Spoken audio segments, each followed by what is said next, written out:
Dia seperti menginjak sesuatu, tapi kedua penembak itu tidak sadar. Pria itu berjalan maju, dia sepertinya juga menginjak. Tamat. Telinganya masih berdengung akibat ledakan. Pendengarannya pulih. Dia mendengar teriakan kesakitan temannya, tapi dia sekarang tidak bisa menyelamatkannya. Dia terus menyemangatinya. Tom menahan sakit menyuntik obat pereda, tapi dia akan mati jika tidak hemostatis. Mike memutuskan melompat untuk membantu temannya. Tom segera mengambil pistolnya. Dia tak akan membiarkan Mike menjadi cacat. Ini adalah pertemanan perang yang tidak pernah perang tak dapat merasakannya. Mike berteriak sedih, tapi sekarang bukan waktunya bersedih. Mike menenangkan diri. Dia mengatur posisi, kemudian mengurangi berat dengan menundukkan sebelah kaki. Mengambil belati menusuk ke dalam tanah. Itu adalah ranjau darat. Tiba-tiba muncul seorang pria. Tak lama dia pun pergi. Suhu di gurun sekarang 45 derajat. Mike menemukan sebuah hati jaraknya sekitar 3 meter.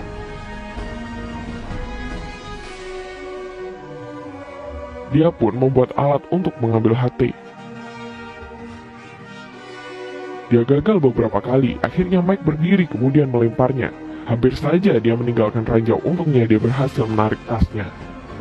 Mike mengambil HT dan mengatur alatnya, akhirnya berhasil menghubungi pihak pusat. Dia berkata, Tom sudah meninggal dan dia menginjak ranjau, GPS juga rusak, dia meminta bantuan. Tapi pusat bilang helikopter tak dapat masuk ke gurun karena gurun itu ada badai pasir.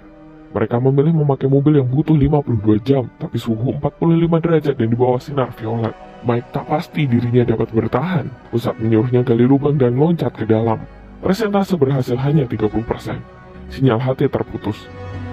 Mike mengatur alarm 52 jam. Dia memutuskan mencoba. Dia makan makanan sisa dan minum air. Baru 2 teguk sudah habis. Kemudian angin berhembus, kertas di tangannya terbang. Mike membeku, badai pasir sudah datang. Dia segera memakai kostumnya melawan badai pasir. Memakai tas untuk menambah berat badan. Menambah berat maka tak akan terbang. Mike menahan mati-matian dan akhirnya dia berhasil melewatinya. Dia menghembus nafas beruntung tidak terbang. Mayat Tom diterbangkan ke arahnya. Dia melihat HT menghilang. Habis riwayat, HT diterbangkan dan dia tak dapat menghubungi pusat. Dia sudah tidak minum selama 8 jam. Mike menembak ke langit. Ayo Tom! Ayo Tom! Tidak ada jawaban. Dia ingin mengakhiri nyawanya karena tidak ada air, dia juga bisa mati. Kemudian muncul seseorang di depan.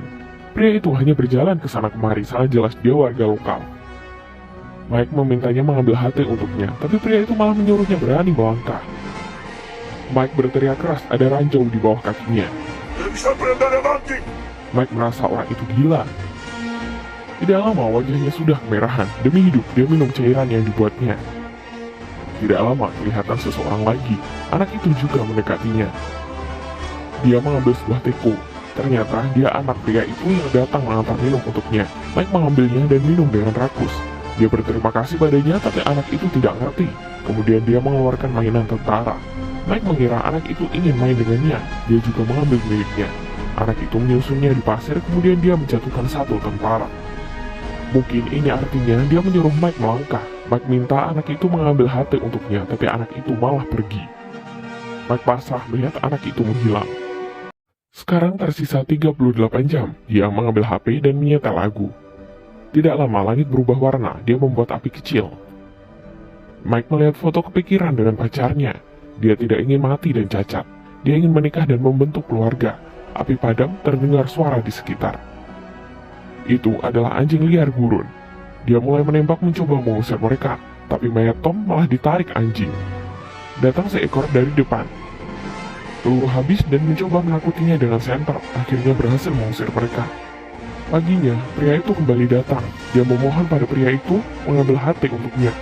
Pria itu malah bertanya kenapa dia tidak melangkah. Dia tersenyum memamerkan giginya yang putih. Akhirnya, dia membantu Mike mengambilnya. Sampai di sebelahnya dan memukulnya.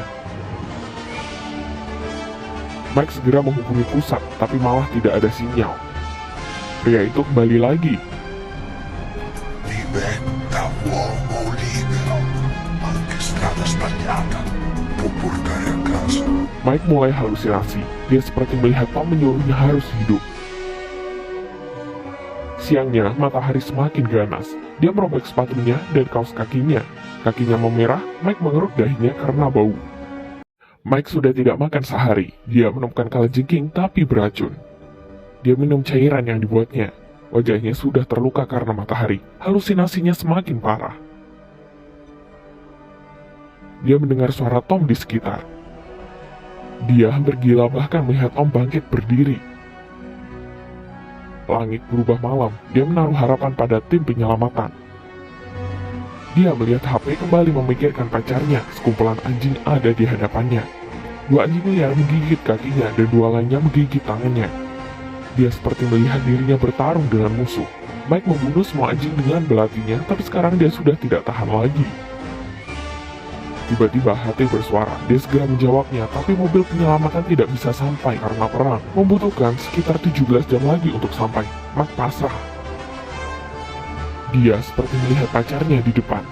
Saat dia sudah mau jatuh, tiba-tiba pria itu menahannya, mengobati lukanya. Pria itu bilang kakinya rusak karena ranjau. Dia membuat kaki dengan kayu. Pria itu memberi minum pada Mike untuk bertahan, tapi dia akan semakin halusinasi. Pria itu berkata tugas mereka adalah mengumpulkan ranjau. 2 anaknya juga meninggal karena ranjau. Sebelum pergi, dia kembali menyuruh Mike memberanikan diri untuk melangkah. Akan ada harapan jika mengatasi ketakutan. Pria itu pergi.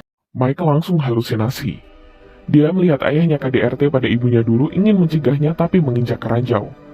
Dia melihat pacarnya diganggu orang, ingin mencegahnya tapi menginjak ranjau lagi. Dia melihat ibunya sekarat di rumah sakit, ingin menjenguknya tapi ranjau lagi. Dia kepikiran dengan hidupnya selalu menginjak ranjau dalam momen penting. HP kembali bersuara, penyelamatan sampai. Tapi tim penyelamatan tidak dapat menemukannya. Mike pasrah karena suara ada di depan sejauh 3 meter. Banyak hal dia tidak memberanikan diri melangkah. Dia pun menoleh. Dia menutup matanya dan melangkah. Tidak meledak, Mike jatuh dan melongo. Dia menggali pasir menemukan sebuah kaleng. Dia membuka kalengnya, terdapat mainan di dalamnya. Dia menertawakan dirinya yang ditahan selama itu oleh kaleng. Dia pun menarik suar. Mike pulang berhasil menyelesaikan wamil. Pacarnya sedang menunggunya. Kadang kita berhenti di momen penting. Jika tidak melangkah, mungkin akan meninggalkan penyesalan. Jika kalian menyukainya, jangan lupa follow, like, and share ya. Makasih.